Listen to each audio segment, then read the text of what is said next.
เอการจัดหาผ้าขวัญนั่นก็แล้วแต่สิเตรียมจัดเด้อแม่เด้อเด้อพ่อเด้อโอ้ยเด้อตามฐานะตามใจสิใหญ่กลางหรือน้อยให้เอาค่อยเอาใจตั้งพลังจิตให้แน่วแน่ผ้าสามสั้นห้าสั้นหรือเก้าสั้นก็แล้วแต่ความประสงค์มาดเป็นหวังใดสู่ขวัญผ้าสามสั้นบ่ครบถ้วนบอกซื้อธรรมดาล่ะห้าสั้นสวยสู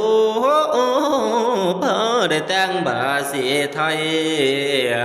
มีทุกเทียนพร้อมดอกไม้รวมลงไปหันอวยมีข้าวต้มไข่นวยกล้วยก็ใส่อีกพร้อมให้สวยโกดอกแตงฉันดอกพอโอ้ย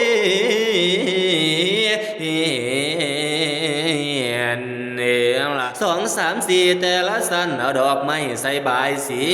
หาสันมีมาลาสะอาดข่าวเผาจากฝ่ายผัวแขนหอยอ้อมหลังอ้อมหนาร่วมลงไปเบื่อตุกสิ่งเทียนขอบหัวคายคิงจัดให้ครบอย่าหลีกเว้นให้สมว่าแม่นพาละโอ้โอ้ยเนี่ยเด้อส่วนเก่าสั้นเฮิมเจอจ้าเพิ่มพิเศษผ่าเพื่อนแพ้ว่าดูตาการสวยหรูค่าแสนแหวนน้อย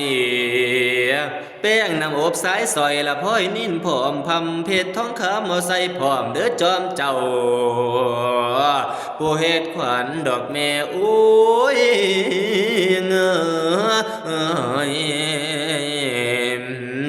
การสูดขวัญไก่มีคนละมาเคียงข้างทางซ้ายขวาข้างละเนืองผู้ทำขวัญจะเฮ็ดนาบูดบึ้งสีนายซื่นบานให้น้อมจิตใจตั้งอธิษฐานไปตลอดยอดความสุขเสียแลนเข้าตัวเจ้าสิหงเฮืองหัวสูดขวัญว่านั้นให้เอาผู้ใจตรงผู้ลุ่มหลงยังอบายอย่ามุกยาสิเอามาไกลเอาผู้จิตใจมันบริสุทธิ์ผุดพองเนเถือตามข้องี้เข้ามาเป็นเจ้าสูตรควานหากว่าสูตรครบถ้วนน้อมจิตอธิษฐานสิ่งศักดิ์สิทธิ์บนบานก้าวพนมกลมกิ่งเที่ยงขอบหัวขายคิงจังค่อยเอามาไตละจุดไฟแล้วบูชาวาสาธุพุทธบูชามหาเตชะวันโตธรรมบูชามหาปัญโยสังฆบูชามหาโภคาทิวะโหอิมังมหุลสิงคลังกะเกทานังปฏิปังพุทธเสปุเชมาธรรมเสปุเช